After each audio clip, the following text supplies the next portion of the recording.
Bonjour chers amis auditeurs et auditrices, Hervé Choseville à l'antenne, particulièrement heureux aujourd'hui de vous retrouver pour cette dernière émission avant Noël. En effet, Noël approche. J'aurais voulu, chers auditeurs, vous transmettre un peu d'optimisme, un peu d'espérance durant cette émission hebdomadaire. Malheureusement, je n'ai trouvé dans l'actualité aucun sujet qui aurait pu m'inciter à le faire.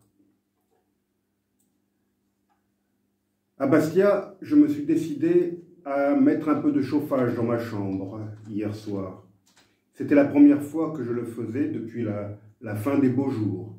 Il est vrai qu'en Corse, sur le littoral, nous sommes assez privilégiés pour ce qui est des températures nocturnes. En allumant le chauffage, je n'ai pu m'empêcher d'avoir une pensée pour ces millions d'Ukrainiens et ces dizaines de milliers d'Artsakiotes qui doivent affronter un hiver ô combien plus rigoureux que le nôtre, alors que l'imbécilité, l'orgueil et la soif de conquête les privent d'électricité et de gaz, et donc de lumière, et surtout de chauffage. Tout cela à cause de la folie meurtrière de deux hommes qui ont plongé ces deux peuples dans le malheur. Vladimir Poutine pour ce qui est des Ukrainiens et Ilham Aliyev pour ce qui est des Artsakiotes. En ce qui concerne le premier de ces deux autocrates, pourquoi, en 2022, avoir déclenché une guerre aussi stupide que rien ne justifiait, alors que les peuples russes et ukrainiens sont des peuples voisins, pour ne pas dire des peuples frères, qui partagent la même civilisation slave et orthodoxe, la même histoire, et dont les langues sont tellement proches, et qui d'ailleurs s'écrivent toutes les deux avec l'alphabet cyrillique. La destruction délibérée d'infrastructures civiles, telles que des centrales électriques, par des missiles ou des drones russes, en plein hiver, constitue un crime de guerre et un crime contre l'humanité manifeste qu'il convient de dénoncer avec force. Je crains fort qu'il n'y ait pas de trêve de Noël pour les Ukrainiens, que ce soit pour leur Noël orthodoxe le 7 janvier ou pour notre Noël catholique, protestant ou anglican le 25 décembre. Ce Noël ukrainien va malheureusement se passer dans le froid, dans l'obscurité et dans la peur. Les visions d'horreur de la ville martyre de Bakhmout que nous montrent nos grands médias d'information ne font que renforcer mon profond pessimisme au sujet de ce conflit. Je ne peux cependant cacher mon admiration pour le président ukrainien Zelensky, qui, au lieu de rester terré dans un bunker, s'est rendu mardi dans cette ville pour être au plus près de ses soldats. Mon pessimisme est encore renforcé par les Ukrainiens eux-mêmes, qui s'attendent, qui redoutent une offensive d'hiver de grande ampleur de la part de la Russie. Cette dernière s'apprêterait à envoyer des centaines de milliers de nouveaux conscrits au combat. Je ne peux m'empêcher de penser aussi à ces jeunes Russes que leur président envoie à la mort sans raison, par orgueil et par obstination. Je me souviens de ces jeunes garçons portant fièrement l'uniforme d'une académie militaire que j'avais photographié sur la place Rouge en 2014. 8 ans plus tard, que sont-ils devenus? J'espère qu'ils sont encore en vie. Peut-être sont-ils parvenus à échapper à cette folie meurtrière.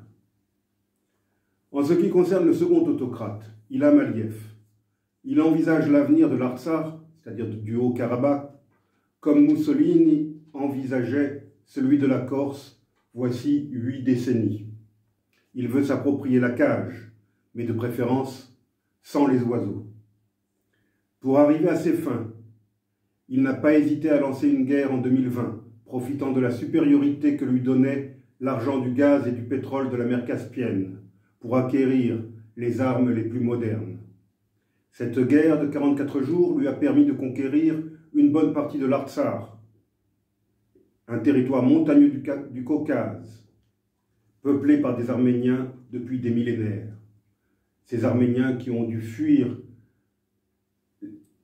les territoires repris par l'Azerbaïdjan.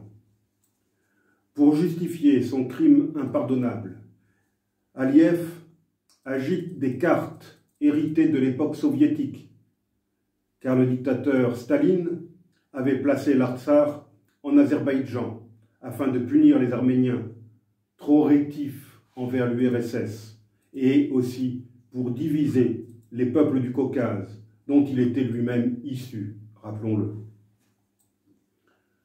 Malgré le cessez-le-feu du 9 novembre 2020 imposé par la Russie, malgré les gains territoriaux qu'il avait alors obtenus, Aliyev n'a pas renoncé à s'emparer de la totalité de l'Artsakh. Pour cela, il multiplie les provocations militaires le long de la ligne de cessez-le-feu, tuant ou blessant chaque fois des militaires et des civils artsakiotes. Sa dernière provocation a été de fermer le corridor de la Chine, qui est l'unique route reliant l'Artsakh à l'Arménie. Il a aussi coupé le gaz. Son but, affamer et terroriser le vaillant peuple artsakiote, alors que l'hiver, dans le Caucase, est très rigoureux. Déjà, un patient d'un hôpital de Stepanakert, la capitale, est décédé, faute d'avoir pu être évacué vers l'Arménie. L'Union européenne ne proteste pas, ou si peu, de peur de vexer le dirigeant azerbaïdjanais, avec lequel on cherche à signer de nouveaux contrats d'approvisionnement gazier et pétrolier pour remplacer le gaz et le pétrole russe. Les Artsakiotes ne sont que 120 000 et ils ne pèsent pas bien lourd dans un tel contexte. Mais il ne faut pas s'y tromper. Une fois qu'il aura conquis la totalité de l'Artsakh, Aliyev ne s'arrêtera pas en si bon chemin. Il a d'autres ambitions, s'emparer du sud de l'Arménie proprement dite, afin d'assurer une continuité territoriale avec l'exclave azérie du Nakhitchevan, et, ce faisant, avec le territoire de son puissant allié, la Turquie d'Erdogan.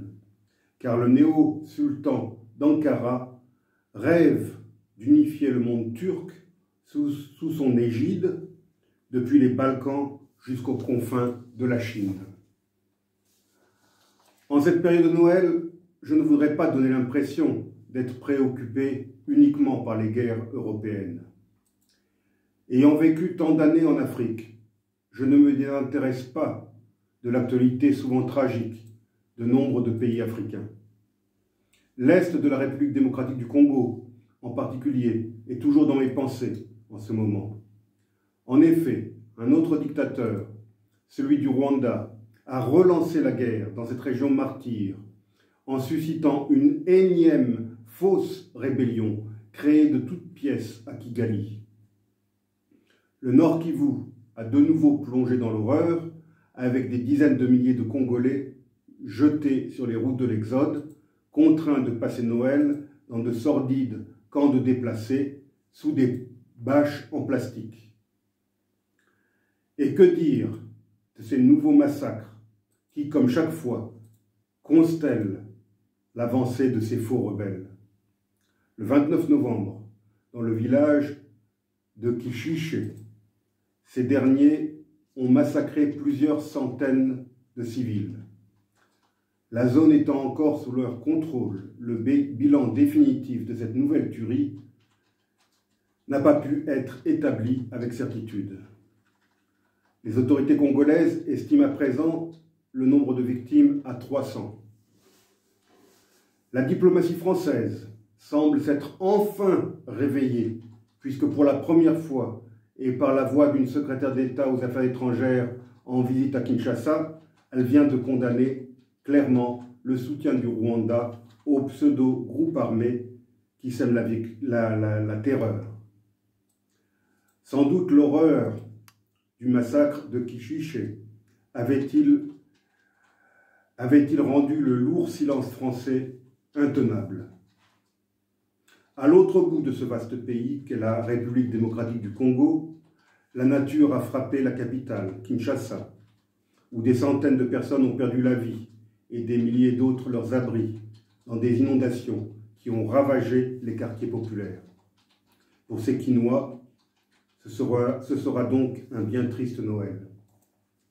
La fête de la Nativité me rappelle toujours le dernier Noël que j'ai passé au Congo. C'était en 2005. À l'époque, je dirigeais une ONG à Bukavu, dans l'Est, tout près du Rwanda. Cette ONG œuvrait pour les enfants en situation difficile. J'avais pris l'initiative d'emmener un groupe musical composé d'enfants et d'adolescents issus des quartiers populaires, le groupe Alliance, à la prison de Bukavu, surnommé l'Hôtel des 1000 briques, et qui avait été édifié en 1930, à l'époque du Congo belge. Depuis quelques mois, j'avais initié un programme en faveur des mineurs emprisonnés. Une première victoire avait été qu'ils soient séparés des adultes et mis dans une aile de la prison que nous avions aménagée pour eux. Nous avions emmené avec nous, en ce jour de Noël, en plus des tam-tams et des guitares, des sandwichs à la saucisse et des boissons sucrées, que nous avions partagées avec les jeunes prisonniers, rassemblés dans la petite cour de leur quartier. Les quelques heures passées avec ces jeunes, les prisonniers, ainsi que les musiciens et danseurs, m'ont marqué à jamais, et ce Noël 2005 demeure pour moi inoubliable. Nous avons chanté et dansé dans cette cour de prison, et les jeunes détenus ont semblé oublier le temps de cette petite fête, leur passé souvent sinistre, leur dur présent et leur avenir plein d'incertitudes. S'il est un conflit dont nos grands médias ont bien peu parlé, c'est bien celui du Tigré, au nord de l'Éthiopie. L'Éthiopie qui est le plus ancien pays chrétien de la planète, juste après l'Arménie. Depuis 2 ans, une terrible guerre a ravagé cette province du Tigré, frontalière de l'Érythrée et du Soudan. Cette guerre a fait des dizaines de milliers de morts et a provoqué l'exode de centaines de milliers de Tigréens vers des camps de réfugiés au Soudan, tout en provoquant une terrible famine, ainsi qu'une crise sanitaire, le tout dans l'indifférence internationale. Cependant, à l'approche de Noël, une lueur d'espoir semble être apparue puisqu'un accord de paix entre le gouvernement central et les rebelles tigréens a récemment été conclu en Afrique du Sud et que depuis quelques jours, l'aide humanitaire arrive à nouveau dans cette province ravagée. Il faut donc espérer que cette fragile paix perdurera et que les déplacés et les réfugiés pourront bientôt rentrer chez eux pour tenter de reconstruire leur vie. Mes pensées vont également vers tous les chrétiens persécutés ou marginalisés en raison de leur foi. Les chrétiens d'Orient, bien sûr, mais aussi ceux de Chine ou même d'Algérie. Puissent-ils, malgré tout, célébrer Noël dans la paix et dans une relative sérénité.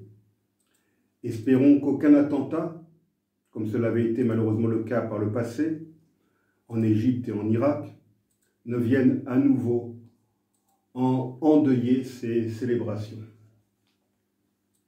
Le Brésil est, par sa population, le plus grand pays chrétien du monde. Cette fin d'année 2022 m'a rendu un petit peu optimiste pour ce pays.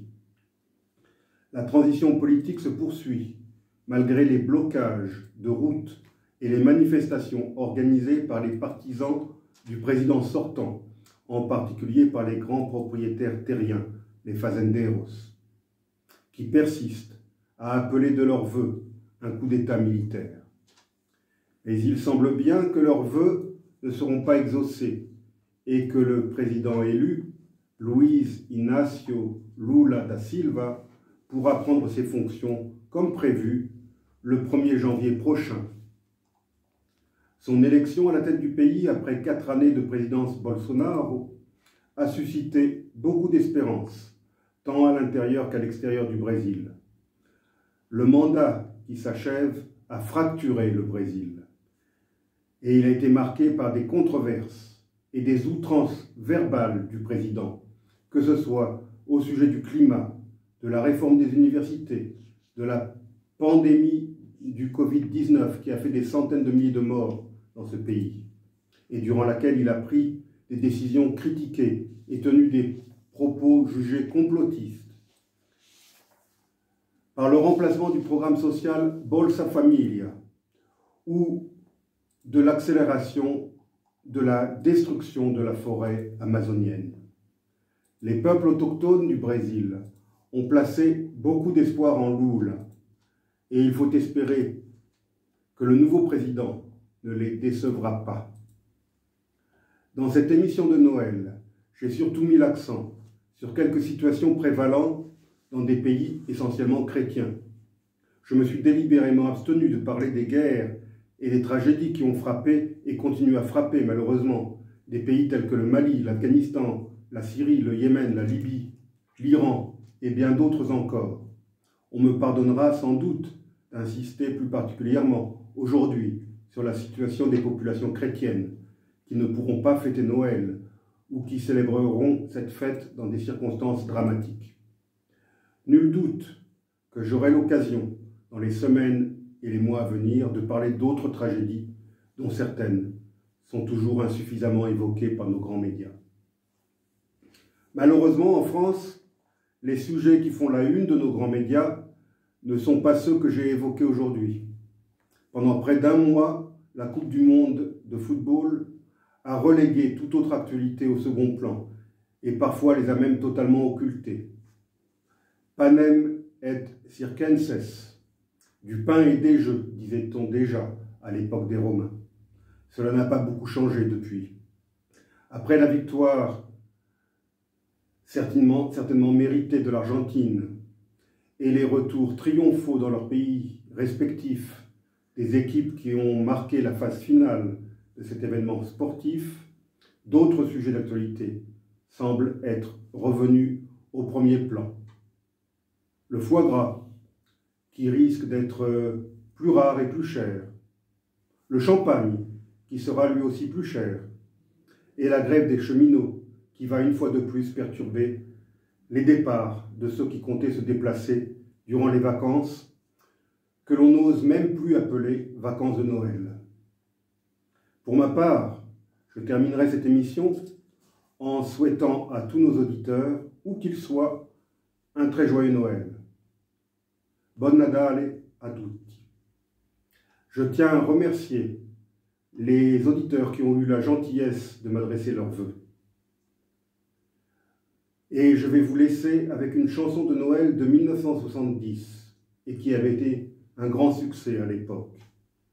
Les enfants qui constituaient ce groupe chrétien, les Poppies, doivent avoir à peu près mon âge.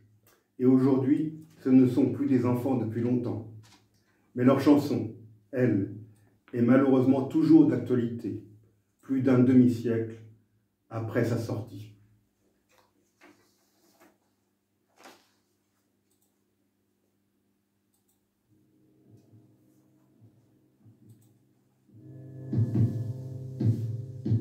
Pour tous les enfants de par le monde entier, dont les pays sont en guerre plus souvent qu'en paix, je déclare la trêve pour quelques instants, en qualité de président des moins de 20 ans, même si mon État n'a qu'un ambassadeur, qui s'appelle l'amour que j'ai dans le cœur, et même si mon sceptre n'est qu'un petit hochet, respectez-le, car maintenant c'est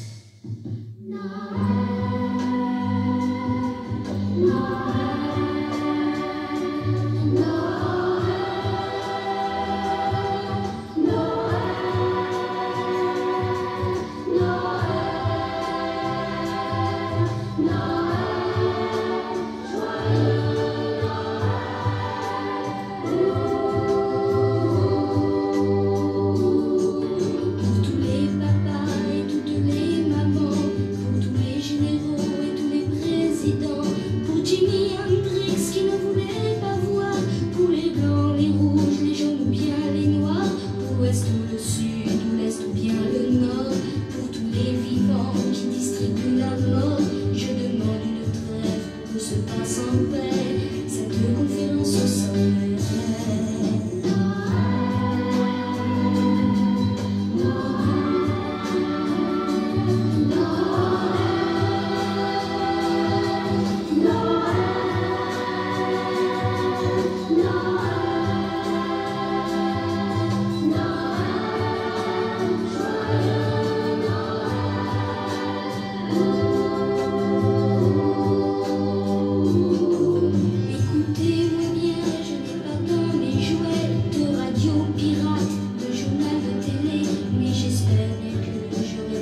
parler que d'un sujet très court, en avant.